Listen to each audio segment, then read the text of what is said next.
வணக்கம். Welcome to கதை திரட்டு. இந்த வீடியோவில் நம்ம என்ன கதை கேட்க போகிறோம்னா, அவளும் பெண்தானே கதையின் 13வது பகுதி. நம்ம சேனலை இது வரைக்கும் சப்ஸ்கிரைப் பண்ணாதவங்க சப்ஸ்கிரைப் பண்ணுங்க. பக்கத்தில் இருக்கிற பெல் ஐக்கானை கிளிக் பண்ணி ஆளுங்கிற ஆப்ஷனை ப்ரெஸ் பண்ணுங்க. ஸோ தட் நான் போடுற கதைகளை உடனுக்குடனே நீங்கள் கேட்கலாம். வாங்க கதைக்குள்ளே போகலாம். நாட்கள் நகர்ந்தன. காளமேகம் ஒரே சிந்தனையாக இருந்தார். நோய்வாய்ப்பட்டவர் போல தோன்றினார். அவரிடம் கலகலப்பையே காணோம். லதாவிடம் கூட சிரித்து பேசுவது இல்லை. அவரது இந்த போக்கை லதாவால் புரிந்து கொள்ள முடியவில்லை. ஏன் ஒரு மாதிரியாக இருக்கிறீர்கள் என்று அவள் கேட்கும் பொழுதெல்லாம், எல்லாம் இந்த வருமான வரி தொல்லைதான் என்பார். டாக்டரை வரவழைக்கட்டுமா என்று அவள் கேட்டால், இது வரி நோய், வைத்தியர் வந்து மருந்து கொடுக்க முடியாது, வக்கீல்தான் வரவேண்டும் என்பார். ஒரு வக்கீலும் அடிக்கடி வந்து போனார். சில நாட்களிலேயே அவருக்கு 10 வயது அதிகமாகிவிட்டது போல லதாவுக்கு தோன்றியது. இனியும் சும்மா இருந்தால் சொத்துக்களை இவள் பெயருக்கு எழுதி வைக்காமலேயே பொசுக்கென்று போய்விடுவாரோ என்று பயந்தாள். ஆகவே அந்த வேலையை சீக்கிரம் முடித்து கொள்ள விரும்பினாள். அவரது அறைக்கு போனாள். அவர் படுத்தபடி ஏதோ படித்து கொண்டிருந்தார். அவள் வந்து நின்றதை கூட அவர் கவனிக்கவில்லை. அவள் சிறுமினாள். அந்த ஓசை கேட்டு அவர் அவளை பார்த்தார். ஏதாவது அவசர செய்தியா லதா? நீங்கள் படுத்த படுக்கையாக இருக்கிறீர்கள். இந்த நிலையில் தான் உங்களுக்கு ஒரு துணை அவசியம் என்று அனுதாபத்தோடு கூறிக்கொண்டு அவர் அருகில் கட்டிலில் அமர்ந்தாள். நான் நன்றாகத்தானே இருக்கிறேன் என்று சிரித்து கொண்டே அவர் எழுந்தார். கட்டிலேயே சரிந்தபடி அமர்ந்தார். இந்த தள்ளாத வயதில் தகுந்த துணை ஒன்று உங்களுக்கு தேவை என்று நான் நினைக்கிறேன். அப்படியானால் அழகான, அவர் நிறுத்தினார். அழகான, அவள் ஆசையோடு அவரை பார்த்தாள். கைத்தடி ஒன்று வாங்கிவிடேன். அவளுக்கு பெருத்த ஏமாற்றமாக போய்விட்டது. கைத்தடி நாய் விரட்டத்தான் பயன்படும், அதற்குத்தான் கேட்கிறேன் என்றார் காளமேகம். ஒரு பணக்காரன் படுத்த படுக்கையாக கிடக்கிறான் என்றால் கண்ட நாய்களும் அவனை சுற்றி சுற்றி வரும். அந்த நாய்களை அடித்து விரட்ட வேண்டாமா? லதாவுக்கு சுரீர் என்றது. அவள் முகம் அவமானத்தால் சிவந்தது. அதை கவனித்த காளமேகம், நான் உன்னை சொல்லவில்லை, நீ எனக்கு உதவியல்லவா செய்கிறாய்? என்ன உதவி செய்கிறேன்? உங்களை உரிமையோடு தொட்டு பணிவிடை செய்யும் உரிமை எனக்கு இல்லையே என்று போலி கண்ணீர் வடித்தாள். அந்த அளவுக்கா நான் தளர்ந்து விட்டேன்? ஆமாம், அடிக்கடி இருமுகிறீர்கள். நான் உரிமை உள்ளவள் என்றால் உங்கள் நெஞ்சை தொட்டு தடவி கொடுக்க முடியும். அடிக்கடி மயக்கம் வந்தவர் போல காணப்படுகிறீர்கள். அப்பொழுது என் மீது உங்களை சாய்த்து கொண்டு உங்களை ஆசுவாசப்படுத்துவேன். இதற்கெல்லாம் எனக்கு இப்பொழுது உரிமை இல்லையே. ஓ, அந்த உரிமையை கேட்கிறாயா? அதற்கு நான் என்ன செய்ய வேண்டும்? உங்களுக்கு உரியவளாக என்னை ஆக்கிக் கொள்ள வேண்டும். இப்பொழுதும் நீ எனக்கு உரியவள் தானே? அவள் பனிக்கட்டியில் நிற்பது போல ஒரு வகை இன்பத்தால் நெகிழ்ந்தாள். இந்த உரிமை சட்டப்படி இருந்தால் நல்லது. அதாவது உன்னை திருமணம் செய்து கொள்ள சொல்கிறாய்? அதேதான். இந்த வருமான வரி தொல்லை வந்ததில் இருந்தே நான் அதை பற்றித்தானே யோசித்துக் கொண்டிருக்கிறேன். இவ்வளவு நாள் யோசிக்க இதிலே என்ன இருக்கிறது? என்னை திருமணம் செய்து கொண்டு உங்கள் சொத்துக்களை எல்லாம் என் பெயருக்கு எழுதி வைத்து விட்டால் வருமான வரி பிரச்சனையே தீர்ந்துவிடும். ஆனால் உன்னை திருமணம் செய்து கொள்வதில் தான் ஒரு தடை இருக்கிறது. நானும் சம்மதிக்கிறேன், நீங்களும் சம்மதிக்கிறீர்கள். நம் இருவருக்கும் இடையே தடையாக இருப்பவர் யார்? உன் கணவன்தான். ஓ, அவர் இங்கே வந்தாரா? உங்களை பார்த்தாரா? என்ன சொன்னார்? ஆத்திரத்தோடும் அவமானத்தோடும் லதா கேட்டாள். காளமேகம் அமைதியாக சொன்னார். அவர் இங்கே வரவில்லை. ஆனால் நீ மோகனின் மனைவி. இன்னொருவர் மனைவியை நான் எப்படி மணந்து கொள்ள முடியும்? அது சட்டப்படி தவறு ஆயிற்றே. என்னை கம்பி எண்ண அல்லவா அனுப்பிவிடுவார்கள். லதா இடிந்தே போனாள். வெண்ணெய் திரண்டு வரும்போது தாழி உடைவதா? இதற்கு என்ன செய்வது என்று அவரிடமே கேட்டாள். வக்கீலை கேட்டேன். அவர் ஒரு யோசனை சொன்னார். நீ மோகனை விவாகரத்து செய்துவிட வேண்டும். ஓ, இவ்வளவுதானே? உடனே செய்துவிடலாம். இழந்த நம்பிக்கையை அவள் மீண்டும் பெற்றாள். அவ்வளவு சீக்கிரம் முடிந்து விடுமா? ஒரு கையெழுத்து போட்டு அவரை மணந்து கொண்டேன், இன்னொரு கையெழுத்தை போட்டு அவருக்கு கல்தா கொடுப்பேன். ஆஹா, கையெழுத்து போட்டே கல்யாணத்தை முடித்துக் கொள்வது எவ்வளவு வசதியாக இருக்கிறது பார்த்தாயா? பிறகு வேறொன்றும் தடை இல்லையே? வேறு தடை ஏது? ஆனால் இன்னும் எத்தனை ஆனால் இருக்கிறது? அவள் பொறுமை இழந்தாள். இந்த ஒன்றுதான். ஆனால் ஒன்றுதான் என்று சொல்லிவிட்டு கூடவே இன்னொரு ஆனால் போடுகிறீர்களே. இல்லை இல்லை, ஆனால் போடாமல் பேசுங்கள். நீங்கள் ஒவ்வொரு முறையும் ஆனால் போடும் போதும் என்னை மலை உச்சியில் இருந்து உருட்டி விடுவது போல இருக்கிறது.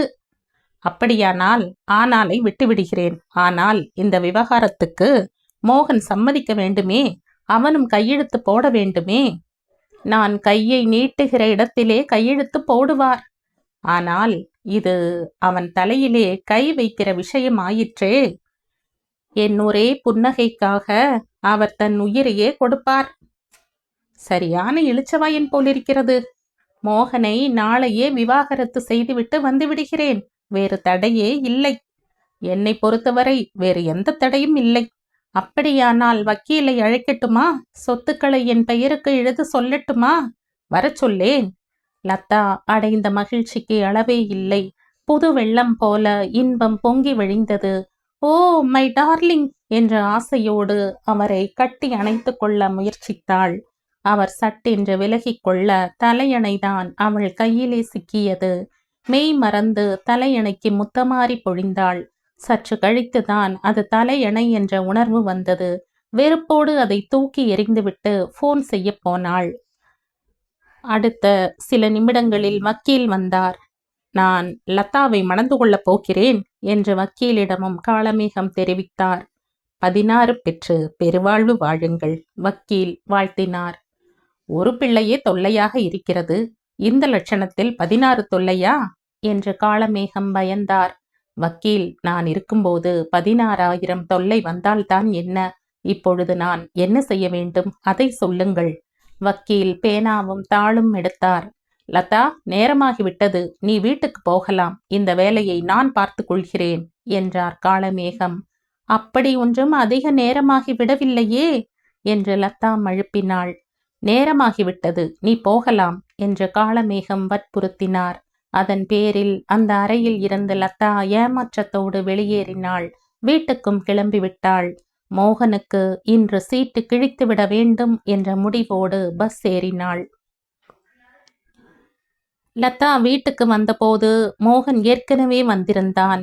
ஏனோ இன்று அவன் மனம் மோக வெறியோடு இருந்தது. லதாவுக்காக ரோஜா பூ வாங்கி வந்திருந்தான்.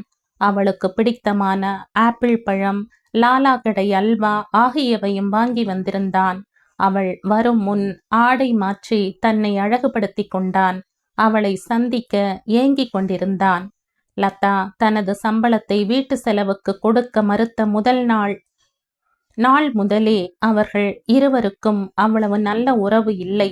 அவளது அழகினால் கவரப்பட்டு அதற்காக அவன் அவளையே வட்டமிட்டு கொண்டு இருந்தானே தவிர பகல் முழுக்க அவளை வெறுக்கவே செய்தான்.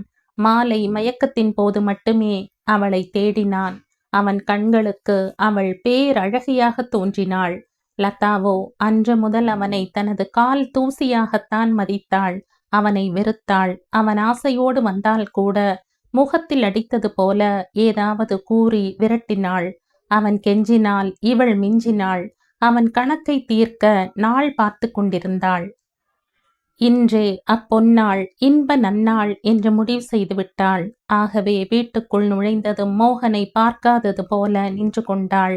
அவனோ குப்பை கிளறி கொண்டு இருக்கும் கோழியை கண்டதும் கொண்டையை ஆட்டிக்கொண்டு ஓடும் சேவல் போல அவளை நோக்கி ஓடினான். லதா, இதோ பார், உனக்காக ரோஜாப்பூ வாங்கி வந்தேன். இதோ ஆப்பிள், அல்வா எல்லாம் உனக்குத்தான் என்றான்.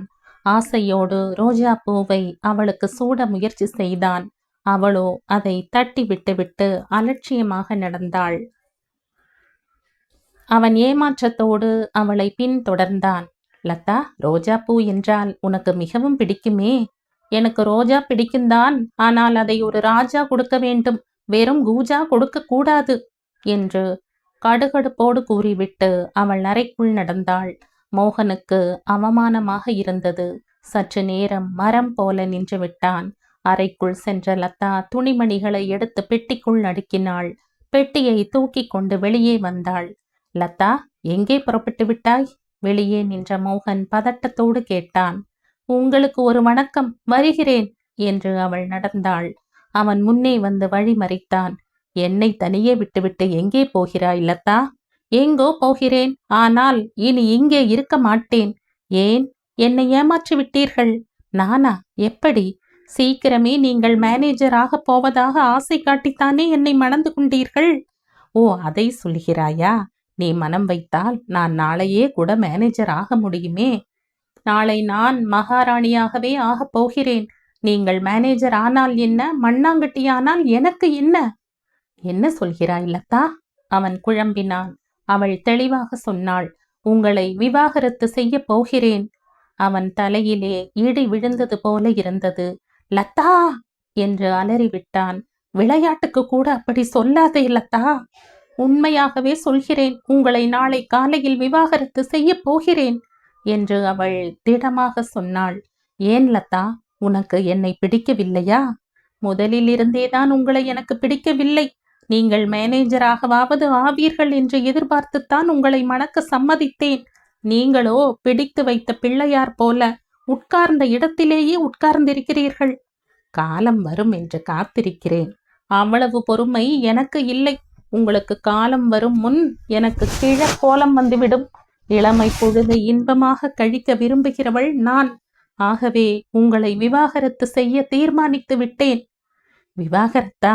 நம் குடும்பமானமே மண்ணாகி போகுமே. பிறகு நான் எப்படி தலை நிமிர்ந்து நடப்பேன்? வேண்டாம் லதா, நான் சொல்வதை கேள்.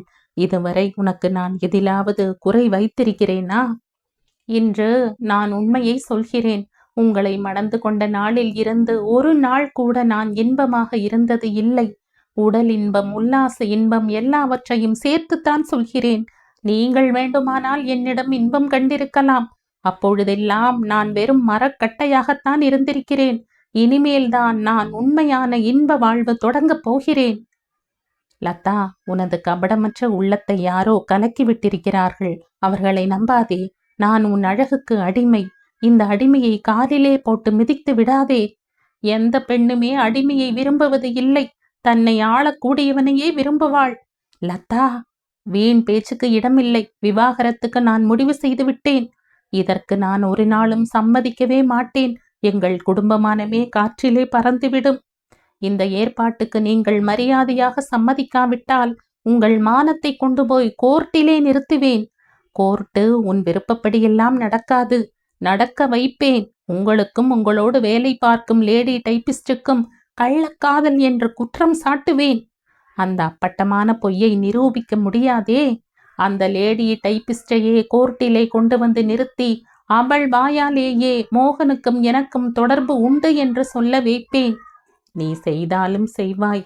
அவ்வளவு அரக்க மனம் படைத்தவள்தான். இப்பொழுது என்ன சொல்கிறீர்கள்? காதும் காதும் வைத்தது போல மூன்றாவது ஆளுக்கு தெரியாமல் நாம் விவாகரத்து செய்வோமா? கோர்ட்டுக்கு போகலாமா? இடுக்கியில் சிக்கிய எலி போல ஆனான் மோகன்.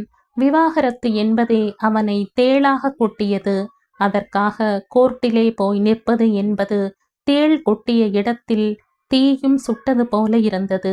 நெருப்பிலே விழுந்த புழுவாக துடித்தான். லதா ஏன் என்று திடீரென்று இப்படி பேசத் தொடங்கிவிட்டாள்? இன்று சிறு சண்டை கூட இல்லையே. வெகு நாளாகவே திட்டமிட்டு இருந்தாளா? அவனுக்கு குழப்பமாக இருந்தது. லதா, இது என் வாழ்வு பிரச்சனை மட்டுமல்ல, மான பிரச்சனை. நன்றாக சிந்தித்துப் பார். உன் முடிவை கைவிடு என்று கெஞ்சினான். அவளோ இறுதியான முடிவுடன் இருந்தாள். ஆகவே இரக்கம் காட்டுவதாக இல்லை. நாளை காலையிலேயே விவாகரத்து என்று முடிவாக சொல்லிவிட்டாள்.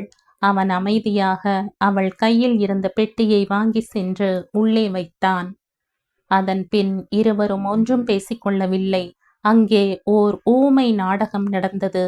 மோகனாவது அடிக்கடி அவளை ஏறிட்டு பார்த்தான். அவளோ அவனை லட்சியம் பண்ணவே இல்லை. 9 மணிக்கே படுத்து விட்டாள்.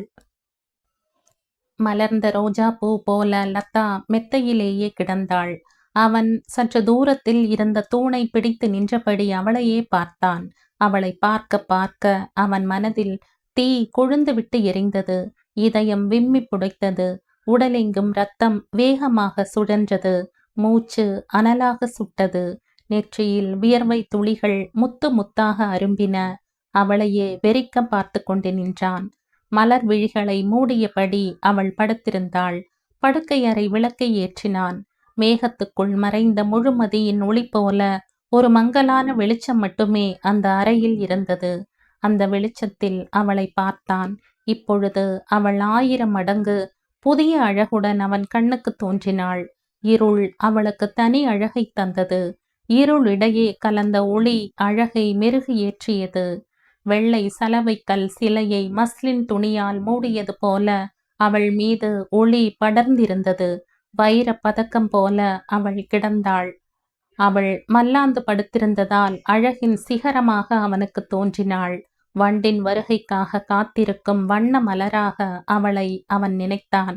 அதற்கு மேல் அவளை பார்த்து கொண்டு நிற்க அவனால் முடியவில்லை. அவளை அப்படியே அள்ளி எடுத்து கடித்து தின்றுவிட வேண்டும் போல் இருந்தது. சதை பிடிப்பான அவள் கன்னங்களை பார்த்தான். அவை கடித்து தின்னவா என்று அவனை அழைத்தன. அல்லி இதழ் போன்ற அழகிய அதரங்கள், நீண்ட மூக்கு தூண்டில் போட்டு அவன் நெஞ்சை இழுத்தது. தாமரை மொட்டு போன்ற விழிகள் அவளும் இன்ப நிலையிலே மிதப்பது போன்ற ஒரு தோற்றத்தினை தந்தன. மெல்ல நகர்ந்தான், மெல்ல நடந்தான், மெல்ல அவளை தொட்டான். ஆனால் உடனே வேகமாக அவள் விழித்து கொண்டாள். ஆ, நீங்களா என்று பதறி அடித்து எழுந்தாள். ஆடையை சரி செய்து கொண்டாள். லதா, நாளை காலையில் நான் யாரோ நீ யாரோ, இருப்பது இன்று ஓர் இரவுதான் என்று அவன் தனது ஆசையை வெளிப்படுத்தினான். இத்தனை இரவுகள் நான் பட்ட நரக வேதனை போதாதா என்று அவள் கத்தினாள். இனி வரப்போகும் ஒவ்வொரு இரவுமே எனக்கு நரகம்தானே என்று அவனும் கூச்சலிட்டான். முடியாது, உங்கள் ஆசைக்கு இணங்கவே முடியாது, மரியாதையாக போய்விடுங்கள் என்று அவள் கட்டளையிட்டாள். அவனோ காம வெறி தலைக்கு ஏறி போயிருந்தான். இன்று இரவு வரை நீ என் மனைவிதான் என்று அவளை கட்டிப்பிடித்தான். ஐயோ, என்னை விடு என்று அவள் திமிரினாள். வெறி பிடித்த அவன் அவளை விடவில்லை. இறுதி இரவையும் இன்ப இரவு ஆக்கிக்கொள்ள துடித்தான். உன்னை விடமாட்டேன் என்று அவளை நெஞ்சோடு சேர்த்து அழுத்தி பிடித்தான். அவளுக்கோ மூச்சு திணறியது. முழு பலத்தையும் திரட்டி அவனை உதறி தள்ளினாள். அவன் கட்டிலிலே போய் விழுந்தான். அவள் பக்கத்து அறையை நோக்கி ஓடினாள். அவன் பூனை போல பாய்ந்தான். பாவம், அவளது தாவணி மட்டுமே அவன் கையில் சிக்கியது. எலி வளைக்குள் ஓடி ஒளிந்து கொண்டது. அவள் தாவணியில் முகத்தை புதைத்து கொண்டு லதா லதா என்று அவன் அழுதான், புலம்பினான். போதை தலைக்கேறி நெருப்பு புண்பட்டான். பொழுது புலர்ந்தது. இரவெல்லாம் தூங்காமல் மோகனின் கண்கள் கோவை பழம் போல சிவந்து விட்டன. 8 மணிக்கு மேலேதான் லதா அறைக்கு வெளியே வந்தாள். அதுவரை அவளை அச்சம் விடவில்லை. 9 மணிக்கே பதவி திருமண அலுவலகத்துக்கு புறப்பட்டு விட்டாள். அங்கேதான் விவாகரத்தும் செய்ய வேண்டும். மோகனும் ஆட்டுக்குட்டி போல அவளை பின்தொடர்ந்தான். பிரசவ ஆஸ்பத்திரி என்ற பெயர் இருக்கும். ஆனால் அங்கேயே கருத்தடையும் செய்வது உண்டு. அதே போல திருமண பதிவு அலுவலகத்திலேயே தான் திருமண ரத்தும் செய்யப்படுகிறது. லதாவும் மோகனும் அந்த அலுவலகத்துக்குள் நுழைந்தார்கள். அவர்கள் திருமணம் செய்து கொள்ளத்தான் வருகிறார்கள் என்று நினைத்த அதிகாரி, காதல் ஜோடியா, வாருங்கள் வாருங்கள் என்று மகிழ்ச்சியோடு வரவேற்றார். நாங்கள் திருமணத்தை பதிவு செய்து கொள்ள வரவில்லை, பாக பிரிவினை செய்து கொள்ள வந்திருக்கிறோம் என்று லதா துடுக்காக சொன்னாள். அதிகாரியின் முகத்தில் விளக்கெண்ணெய் படிந்தது. விவாகரத்தா? இளஞ்சோடிகளாக இருக்கிறீர்கள். வாழ்க்கை இன்பத்தில் தளர்ச்சி அடைந்தவர்களாகவும் தெரியவில்லை. இதற்குள் விவாகரத்தா என்று கேட்டார். எங்களுக்குள் 1000 இருக்கும், அதையெல்லாம் உங்களிடம் சொல்ல முடியாது என்று லதா கூறினாள். விவாகரத்துக்கு என்ன காரணம் என்பதை இங்கே சொல்லித்தான் ஆக வேண்டும் என்று அதிகாரி தனது அதிகாரத்தை பயன்படுத்தினார். ஓ, அப்படியா? இவரை எனக்கு பிடிக்கவில்லை. ஏன் பிடிக்கவில்லை? ஏனென்றால் என் மனசாட்சி இவரை வெறுக்கிறது. அதே மனசாட்சி தானே இவரை விரும்பி மணந்து கொண்டது. இப்பொழுது விரும்பவில்லை. மனித மனம் இருக்கிறதே, அது ஒரு குரங்கு. ஒவ்வொருவரும் மனசாட்சிப்படி நடக்கத் தொடங்கினால் மனித சமுதாயமே குரங்கு கையில் அகப்பட்ட பூமாலை போல ஆகிவிடும். ஆகவேதான் ஒவ்வொருவரும் இப்படித்தான் நடக்க வேண்டும் என்று சட்ட திட்டங்களையும் கட்டுப்பாடுகளையும் ஏற்படுத்தியிருக்கிறார்கள். ஒருவர் மனசாட்சிப்படி நடந்தேன் என்பது சட்டத்தை கட்டுப்படுத்தாது. எல்லோருமே மனசாட்சிப்படி நடப்பது என்றால் சட்டம் எதற்கு, சட்ட சபை எதற்கு, நீதிமன்றம் எதற்கு? நீங்கள் அரசியல் பேசுகிறீர்கள். இல்லை இல்லை, விவாகரத்துக்கு மனசாட்சி ஒரு காரணம் ஆகாது என்பதையே சொல்ல வந்தேன். அந்த காரணத்தை சட்டம் ஏற்றுக்கொள்ளாது. வேறு ஏதாவது ஒரு காரணம் சொல்லுங்கள். லதாவுக்கு என்ன காரணம் சொல்வது என்று தோன்றவில்லை. மோகனை பார்த்தாள். அவனோ முகத்தை தொங்க போட்டு கொண்டு அமர்ந்திருந்தான். எதுவுமே பேசவில்லை. அந்த அளவுக்கு இந்த விவாகரத்து அவனுக்கு அதிர்ச்சியை அளித்திருந்தது. லதாவுக்கு திடீரென்று ஒரு யோசனை தோன்றியது. சார், அவர் இன்னொரு பெண்ணை மணந்து கொள்ள விரும்புகிறார் என்றாள். இல்லை என்று கத்த முயற்சித்தான் மோகன். அதற்குள் லதா அவன் காலை மிதித்தாள். உடனேயே அவன் அடங்கிப் போனான். நான் ஒரு தீராத நோயாளி. உங்களை பார்த்தால் அப்படி தெரியவில்லையே. பெண்களை பற்றி உங்களுக்கு தெரியாது சார். ஒய்யார கொண்டையாம் தாழம்போவாம், உள்ளே இருக்குமாம் ஈரும் பேனும். அவருக்கு இன்பம் கொடுக்கும் நிலையில் கூட நான் இல்லை. சோ, அதுதான் நாங்கள் இருவருமே மனப்பூர்வமாக விவாகரத்து செய்து கொள்ள முடிவு செய்தோம். சரி, இந்த ஃபாரத்தை நிரப்பிக் கொடுங்கள். அதிகாரி கொடுத்த ஃபாரத்தை லதாவே நிரப்பினாள். நிரப்பி முடித்ததும் மோகனிடமும் கையெழுத்து வாங்கினாள்.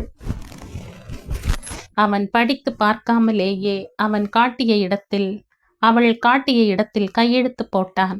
இந்தாருங்கள் சார் என்ற அதிகாரியிடமும் அதை கொடுத்த லதா, சார், இன்று முதல் நாங்கள் இருவரும் கணவன் மனைவி இல்லையல்லவா? நாங்கள் தனித்தனியே போகலாம் அல்லவா என்று ஆவலோடு கேட்டாள்.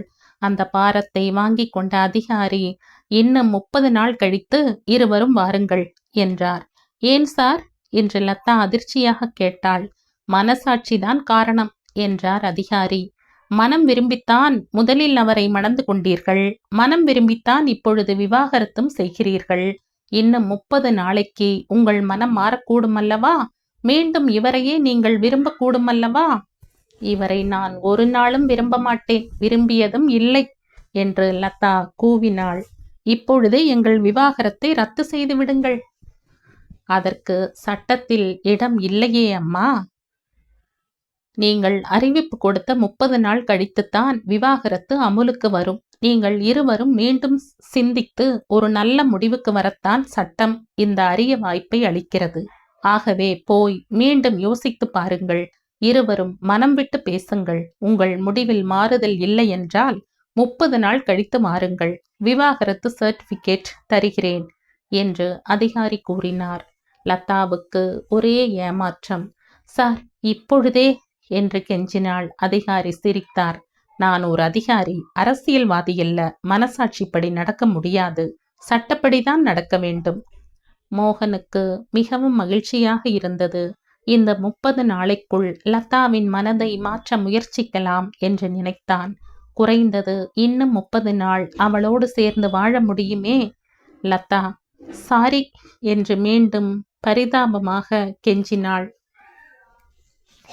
அவர்தான் சட்டத்தின் நிலையை சொல்லிவிட்டாரே, வா போவோம் என்று மோகன் அழைத்தான். லதாவும் வெளி கிளம்ப வேண்டியதாயிற்று. அவள் புறப்பட்டதும், நீங்கள் எந்த படத்தில் நடித்து கொண்டிருக்கிறீர்கள் என்று அதிகாரி கேட்டார். இவள் நடிகை அல்ல, குடும்ப பெண் என்று மோகன் கூறினான். நடிகையோ என்று நினைத்தேன். நடிகைகள்தான் படத்துக்கு படம் கதாநாயகனை மாற்றிக்கொள்வது போல கணவனையும் மாற்றிக்கொள்வார்கள். அதிகாரி பேசிக்கொண்டு இருந்த பொழுதே அவர்கள் இருவரும் வெளியே வந்துவிட்டார்கள். வெளியே வந்ததும் எங்கே செல்வது என்று தெரியாமல் லதா தயங்கி நின்றாள். வீட்டுக்கு போவோமே என்ற மோகன் அந்த வழியே வந்த ஒரு வாடகை காரை கைதட்டி அழைத்தான். இனி நான் வீட்டுக்கு வரமாட்டேன், நீங்கள் போகலாம் என்று சொல்லிவிட்டு லதா தனியே நடந்தாள். எங்கே போகிறாய் லதா என்று மோகன் அவளை பின்தொடர்ந்தான். நான் எங்கோ போகிறேன் என்று நடந்து கொண்டே லதா பதில் சொன்னாள். அதிகாரி சொன்னதை மறந்து விட்டாயா? நாம் இருவரும் கூடி பேச 30 நாள் தவணை கொடுத்திருக்கிறார். 30 ஆண்டு ஆனாலும் என் முடிவில் மாறுதல் கிடையாது. அதெல்லாம் வீட்டிலே போய் பேசிக்கொள்வோம், வா. அவன் அவள் கையை பிடித்து இழுத்தான். அவள் அவன் பிடியை உதறிவிட்டாள். இன்று முதலே நீங்கள் என் கணவரும் அல்ல, நான் உங்கள் மனைவியும் அல்ல. நமக்குள் விவாகரத்து ஆகிவிட்டதாகவே நினைத்து கொள்ளுங்கள். அதற்கு இன்னும் 30 நாட்கள் இருக்கின்றன. அது அதிகாரப்பூர்வமாக அமலுக்கு வர மட்டுமே.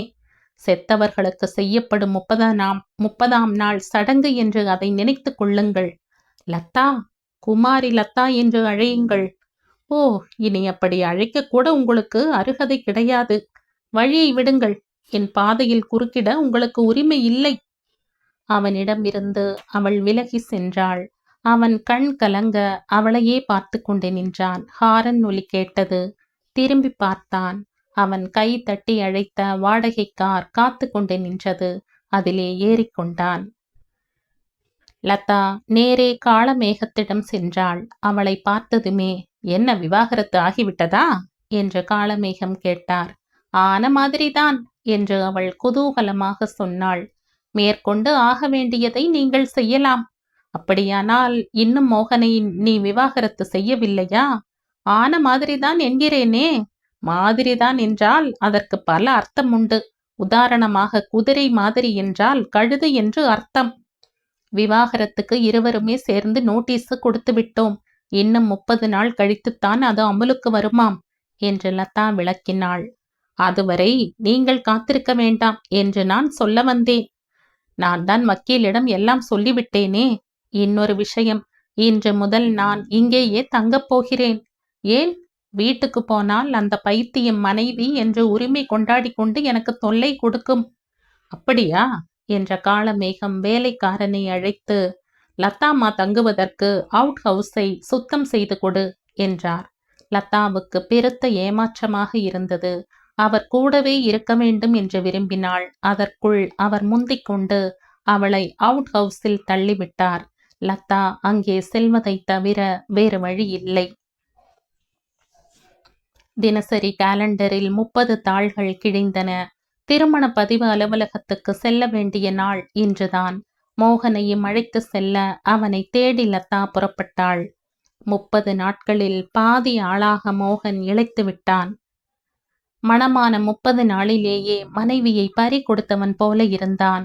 மழை பெய்ததும் வயல்வெளிகளில் குப்பென்று காட்டுச் செடிகள் முளைத்து விடுவது போல அவன் முகத்தில் முடி வளர்ந்து இருந்தது. லதாவை பிரிந்த நாளில் இருந்த அவன் முகசவரம் செய்து கொள்ளவில்லை. பாலும் கசந்தது, படுக்கையும் நொந்தது. லதாவின் பிரிவு அவனை அவ்வளவு தூரம் பாதித்து விட்டது. அவளது சதை கவர்ச்சியில் கட்டுண்டு கிடந்தவன் ஆதலால் அவளது பிரிவு அவனை வெயிலில் விழுந்த புழு போல நெளிய வைத்து விட்டது, மெலியவும் வைத்து விட்டது. அவனுக்கு வாழ்க்கையே இருண்டு விட்டது போல இருந்தது. வீட்டுக்குள்ளேயே தான் விழுந்து கிடந்தான். அலுவலகத்துக்கு கூட போகவில்லை. லதா, லதா, என்னை விட்டு போகாதே லதா என்று சதா புலம்பிக் கொண்டிருந்தான். லதாவுக்கோ வேறு கவலை. இப்படி 30 நாள் தவணை கொடுத்து விட்டாரே என்று அதிகாரி மீது பொல்லாத கோபம். காளமேகம் வேறு அவளை அவுட் ஹவுஸில் தங்க வைத்தது அவள் கோபத்தை அதிகப்படுத்தியது.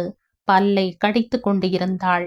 நாள் போவதே யுகம் போவது போல் இருந்தது. ஒரு வழியாக 30 நாளும் ஓடிவிட்டது. இன்று அவளுக்கு ஒரு நன்னாள். அவள் வாழ்வில் ஒரு பொன்னாள், விடுதலை திருநாள். அப்படித்தான் அவள் நினைத்தாள். வாடகை காரிலே வந்து வீட்டுக்கு முன் இறங்கினாள். உள்ளே செல்ல அவளுக்கு விருப்பம் இல்லை. காய்ந்த மாடு கம்பங்கொல்லையில் பாய்ந்தது போல மோகன் அவள் மீது பாய்வானோ என்ற அச்சம்தான் அதற்கு காரணம். வெளியில் நின்றபடியே மிஸ்டர் மோகன் என்று அழைத்தாள். மோகன் உள்ளேதான் இருந்தான். ஆனால் அவளது குரலுக்கு பதில் கொடுக்கவில்லை. அந்த குரலை கேட்கவே அஞ்சி நடுங்கினான். இன்று பொழுது புலர்ந்ததில் இருந்தே மிகவும் அலைமோதிக் கொண்டிருந்தான். சற்று நேரத்தில் தூக்கு மேடைக்கு போகும் கைதியைப் போல காணப்பட்டான். படுக்கையை விட்டு அவன் எழுந்திருக்கவே இல்லை.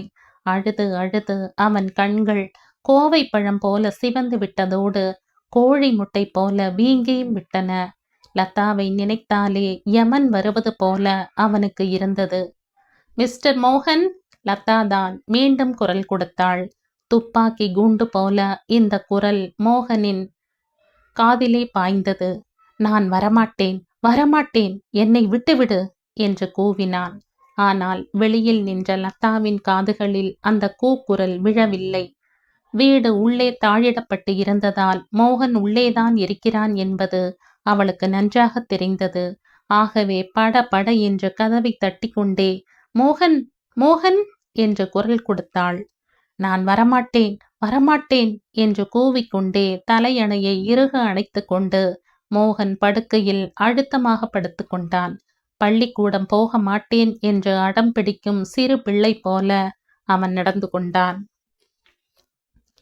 லதாவோ விடாமல் கதவை தட்டினாள். மோகன், மோகன் என்று குரல் கொடுத்தாள். மோகன் படுக்கையை விட்டு எழவில்லை. அவன் தன்னை ஏமாற்றுகிறான் என்பது லதாவுக்கு நன்றாக தெரிந்துவிட்டது. ஆகவே அவனை ஏமாற்ற அவள் துணிந்தாள். ஜன்னல் வழியே எட்டி பார்த்து கொண்டு, மிஸ்டர் மோகன், நான் ஒரு புதிய முடிவோடு வந்திருக்கிறேன் என்று கனிவாக கூறினாள். அவள் குரலில் கற்கண்டு கசிந்து உருகியது. இவ்வளவு நேரமும் ஈயத்தை காய்ச்சி ஊற்றியது போல அவன் காதுகளில் விழுந்த அவள் குரல் இப்பொழுது தேனாக பாய்ந்தது. எழுந்து அமர்ந்து நன்றாக காது கொடுத்து கேட்டான். மோகன், நான் ஒரு புதிய முடிவோடு வந்திருக்கிறேன். நாம் இருவரும் புது வாழ்வு தொடங்கப் போகிறோம். மோகனால் நம்பவே முடியவில்லை. ஆனால் இந்த இனிய குரலை கேட்ட அவன் முகம் மலர்ந்தது. எழுந்தான், முகத்தை துடைத்து கொண்டான், தலையை கூட வாரிக்கொண்டான். ஜன்னலுக்கு நேரே வந்தான். அவனை கண்டதும் மிஸ்டர் மோகன் என்று லதா புன்னகைத்தாள். அந்த புன்னகையிலேயே மோகன் கதி கலங்கி போனான். லதா என்று கூறிக்கொண்டே ஓடி வந்தான். கதவை திறந்து கொண்டே வேகமாக வெளியே வந்தான். அப்படியே அவளை கட்டி பிடித்து கொண்டான். அவள் அதை தடுக்கவில்லை. அதற்கு பதில் அவள் அவனை தழுவிக்கொண்டாள். அவன் தலையை தடவி கொடுத்தாள். அவளை தொட்டதுமே 30 நாள் மோகமும் தாகமும் மோகனுக்கு தீர்ந்தன. புது மனிதனானான். மோகன், நாம் இன்று முதல் புது வாழ்வு தொடங்கப் போகிறோம் என்று அவள் சிரித்து கொண்டே சொன்னாள். எனக்கு தெரியும், என்னை விட்டுவிட்டு நீ போக மாட்டாய் என்பது எனக்கு தெரியும். நம் காதல் அவ்வளவு ஆழமானது என்று அவன் அவளை சேர்த்து அணைத்தான். வா, உள்ளே போவோம் என்று அவளை அழைத்தான். முதலில் திருமண பதிவு அலுவலகத்துக்கு போவோம் என்று அவள் சொன்னாள். அவன் திடுக்கிட்டான். இனிமேல் அங்கே எதற்கு? நாம் கொடுத்த நோட்டீஸை திரும்ப பெற்றுவிட வேண்டாமா? அவனுடைய உதட்டை கை விரலினால் தட்டி கொண்டே அவள் சொன்னாள். ஆமாம் ஆமாம் என்று அவன் துள்ளி குதித்தான். வா போவோம் என்று அவசரமாக அவளை அழைத்தான். வாடகை கார் நிற்பதை அப்பொழுதுதான் பார்த்தான். தோ வாடகை கார் கூட இருக்கிறதே என்று அவனை இழுத்து கொண்டே போய் அதிலே ஏற்றிக்கொண்டான். திருமண பதிவு அலுவலகத்துக்கு போப்பா என்று அவன் டிரைவருக்கு ஆணையிட்டான். கார் கிளம்பியது. மோகனின் உடல் எங்கும் மகிழ்ச்சி பொங்கி ததும்பியது. ஆசை பொங்க லதாவையே அடிக்கடி பார்த்தான். அவள் கன்னத்தை கிள்ளினான். அவள் வஞ்சக சிரிப்பு சிரித்தாள். லதா, நாம் உண்மையிலேயே இன்று புது வாழ்வுதான் தொடங்கப் போகிறோம் என்று மகிழ்ச்சி பெருக்கோடு சொன்னான். ஆம் என்றாள் அவள் அமைதியாக. நாம் இருவரும் புது வாழ்வுதான் தொடங்கப் போகிறோம். ஆனால் சேர்ந்து அல்ல, தனித்தனியாக. இதை கேட்டதும் மோகனுக்கு மலை உச்சியில் இருந்து கீழே உருட்டி விட்டது போல இருந்தது. என்ன சொல்கிறாய் லதா என்று அதிர்ச்சியோடு கேட்டான். நாம் இருவரும் விவாகரத்து செய்து கொண்டு தனித்தனியே புது வாழ்வு தொடங்கப் போகிறோம் என்று அவள் அழுத்தமாக சொன்னாள். முடியாது, முடியாது. அவன் அலறினான். டிரைவர், காரை நிறுத்து. நீ நேரே போப்பா, நான் கீழே குதித்து விடுவேன் என்று அவன் மிரட்டினான். அவள் அவனை இறுக பிடித்து கொண்டாள். மரியாதையாக வந்து கையெழுத்து போடுங்கள், இல்லாவிட்டால் உங்களை கோர்ட்டிலே நிறுத்தி மானத்தை வாங்குவேன். வஞ்சகி, சதிகாரி. அவளோ எருமை மாடு மீது மழை பெய்தது போல நடந்து கொண்டாள். என்னை விடு, நான் வரவில்லை, காரை நிறுத்து. பைத்தியக்காரன் போல அவன் கத்தினான். இப்பொழுது என்னோடு நீங்கள் வராவிட்டால் பிறகு கோர்ட்டிலே தான் என்னை சந்திக்க வேண்டி இருக்கும். கோர்ட்டிலே பார்த்து கொள்வோம். உங்களுக்கும் உங்கள் அண்ணிக்கும் கள்ளத் தொடர்பு உண்டு. ஆகவே எனக்கு விவாகரத்து வேண்டும் என்று கோர்ட்டிலே கூறுவேன். உங்கள் குடும்ப மானத்தையே கோர்ட்டு கூண்டிலே கொண்டு போய் நிறுத்துவேன் என்று அவள் ஒரு அணுகுண்டை தூக்கி போட்டாள். அடிப்பாவி என்ற மோகன் பெட்டி பாம்பாக அடங்கி போனான். தலையிலே கை வைத்தபடி உட்கார்ந்து விட்டான். கண்ணீர் முட்டிக்கொண்டு வந்தது. திருமண பதிவு அலுவலகத்துக்கு வந்து சேர்ந்தார்கள். மோகனை இழுத்து கொண்டு லதா உள்ளே போனாள். உங்கள் தீர்மானத்தில் மாறுதல் உண்டா என்று அதிகாரி கேட்டார். இல்லை, லதா அழுத்தமாக சொன்னாள். மோகன் சோகமே வடிவாக அமர்ந்திருந்தான். அவனால் தலை நிமிர முடியவில்லை. அதிகாரி பத்திரத்தில் கையெழுத்து வாங்கி கொண்டார். லதா தான் முதலில் கையெழுத்து இட்டாள். மோகன் தயங்கினான். கோர்ட்டு உங்கள் அண்ணி என்று அவன் காது அருகே லதா முணுமுணுத்தாள். உடனே அவள் காட்டிய இடத்தில் மோகன் கையெழுத்திட்டான். அதன் பின் விவாகரத்திற்கான சான்றிதழை இருவருக்கும் அதிகாரி கொடுத்தார். அவருக்கு நன்றி சொல்லிவிட்டு மோகனை இழுத்து கொண்டு லதா வெளியே வந்தாள். மிஸ்டர் மோகன், போகிறேன் என்று பெரிதாக அவனுக்கு ஒரு கும்பிடு போட்டாள். ஓ, மறந்துவிட்டேன் என்றவள் கழுத்திலே கிடந்த தாலியை கழற்றினாள். இதை நீங்கள் வைத்துக் கொள்ளுங்கள், பயன்படும் என்று அதை அவன் கையிலே திணித்தாள். பிறகு அவனுக்கு டாட்டா என்றாள். அவனை நடுத்தெருவிலேயே நிறுத்திவிட்டு காளமேகத்தை சந்திக்க ஓடினாள். அவரை அவள் மணந்து கொள்ள இனி ஒரு தடையும் இல்லை என்று எண்ணினாள். மோகன் வெகுநேரம் நடுத்தெருவிலேயே நின்றான். அழுகை முட்டி கொண்டு வந்தது. அம்மா, அம்மா என்று விம்மினான்.